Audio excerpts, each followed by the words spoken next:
How to be a healthy vegetarian. Now, when I talk about vegetarian, I mean the real vegetarians. No seafood, no eggs, no dairy. Just fruits, vegetables and plant-based products. Of course, the benefits of plant-based products are well studied, okay? Fruits and vegetables are really healthy. They have lots of vitamins, they have lots of phytonutrients which are antioxidants, and they also have high levels of zinc and magnesium, which are really important for overall stress management and health. There is almost no way to get enough zinc and magnesium if you're not eating enough fruits and vegetables. So fruits and vegetables, I'm totally for it. Just that if you are totally vegetarian, there are going to be some things that you can only get from dairy or animal products, and you will be lacking these things. So if you're vegetarian for reasons other than health, so let's say you don't like to kill animals or for religious reasons, you can be vegetarian, but you must know some things so that you avoid the negative effects of being totally vegetarian. And you avoid the nutrient deficiencies that are very common among vegetarians. In my gym, when someone tells me they're vegetarian, I give them this same talk because I want them to get good results. But if they're missing a lot of important nutrients, your results will not be that good. So once again, you can be vegetarian, but you must know what you're doing so that you're a healthy vegetarian. It is possible to be vegetarian yet very unhealthy. If you're vegetarian but you're eating fried eggplant all the time, well, that is vegetarian, but it's definitely not healthy. So today I'm going to share with you how to be vegetarian and healthy. First, you must overcome the nutrient deficiencies that a pure plant diet has. The first one is creatine. Creatine is really important for muscle function and muscle growth and muscle development. If you lack creatine, you won't have as much lean muscle mass as you should have. This affects your metabolism because lean muscle mass builds your metabolism, and it also affects your immune system. Immune system strength is closely linked to how much lean muscle you have. It's also been shown that low creatine levels can affect brain performance as well as stress management. So if you're going to do a pure vegan diet or pure vegetarian diet, I would suggest you supplement creatine. The general guidelines are about 5 grams a day. The good news is creatine is quite affordable, it's studied to be very safe, and it works for almost everyone, especially people who don't eat much animal products. The next mineral that many vegetarians are lacking in is taurine.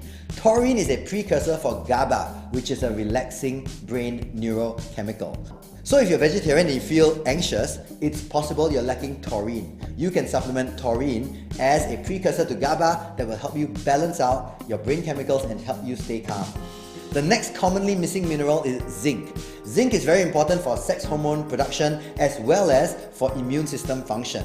So if you're lacking zinc, you tend to be lacking in these two areas. It is true that some plant sources, some vegetables have zinc, but the forms of zinc in plants are not usually well absorbed by your body. So you generally want to get zinc from animal products. Actually, the best animal product is oysters, if you can eat seafood. The next thing that many vegetarians will be lacking is carnosine.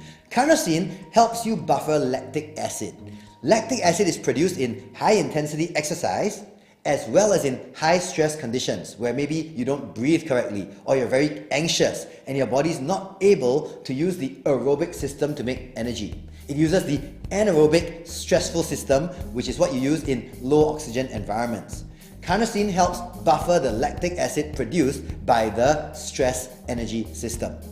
If you lack carnosine, your lactic acid goes up, this raises your stress hormones, this makes losing weight difficult. It also makes high performance exercise difficult because in a situation where you're already in high lactate, you get cramps and you get that burning sensation really early, and this will affect exercise performance. The final nutrient that many vegetarians are lacking is vitamin B12. B12 is found in meat, eggs, dairy, seafood. If you're not eating any of these, high chance you'll be lacking in B12. My suggestion is that vegetarians supplement B vitamins in general. Actually, the best natural all-round B vitamin supplement is brewer's yeast. You can get it in a powder or in capsules. 1 or 2 capsules a day should meet your B vitamin requirements.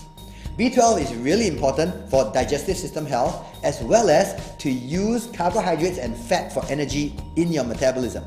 One of the issues is that as a vegetarian, you're going to eat higher carbohydrates than most other diets. So you're going to need even more B12 to use those carbohydrates as energy. So my recommendation is get a good B vitamin supplement so you can use carbohydrates for energy, it doesn't raise blood sugar too much, you don't get fat so easily. There's a few more things that as a vegetarian you want to take note of for maximum health. The first thing is don't eat too much raw vegetables. Vegetables are okay, but when they're raw, they're actually harder to digest. Our digestive system doesn't have as much enzymes to break down plant cell walls. So for many people, if they eat too much raw vegetables, they tend to get bloated and uncomfortable. If you feel bloated and uncomfortable, this is not good. It generally means that your digestive system is inflamed. When you have any kind of inflammation, your body will raise cortisol, which is a stress hormone, because it is also a very strong anti-inflammatory hormone. You probably already have enough stress in your life, so you don't want to have a diet put additional stress on your body by eating too much raw vegetables. You should cook your vegetables. The best way to cook them is steaming, so you don't lose too much vitamins into the water from boiling. Also, if you're eating a lot of plant-based foods, I would not eat the skin or the husk. The skin and the husk tend to be the places where the plants put the anti-nutrients or the things that affect your digestion.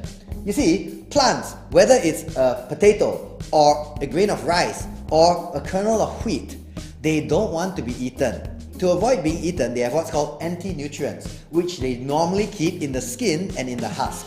This prevents the animals from eating too much of them, because it affects the animal's digestive system and doesn't allow the animal to absorb other nutrients. So, if you're going to eat plant-based foods, don't eat the skin, like the skin of a potato or sweet potato, and don't eat the husk, like brown rice. I would eat white rice instead of brown rice. In addition, the husks tend to be a very rough kind of insoluble fiber. Fiber is okay, but insoluble fiber in high amounts tends to wear down the lining of your intestines. This lowers the ability of a digestive tract to absorb nutrients as well. So if you're going to do vegetarian, don't do potato skins, sweet potato skins, or husks of wheat or grains. Finally, if you're going to do bean-based products, you want to make sure that you soak the grains or the beans, because this reduces the amount of anti-nutrients that can be affecting your digestive system. So in conclusion, be vegetarian if you want to be. Free choice in types of diet that you want to choose. However, being vegetarian does have things that you need to look out for, both in the food preparation and in the kind of nutrients that you're likely to need to supplement with. If you go in with eyes open and know this kind of information, you can be both vegetarian and healthy. You just got to put this information into practice as you do your vegetarian diet. Found this useful? Please subscribe to my channel and click on the notification bell so that you never miss any more science-based practical health tips that can help you fight hard and fight smart for your health.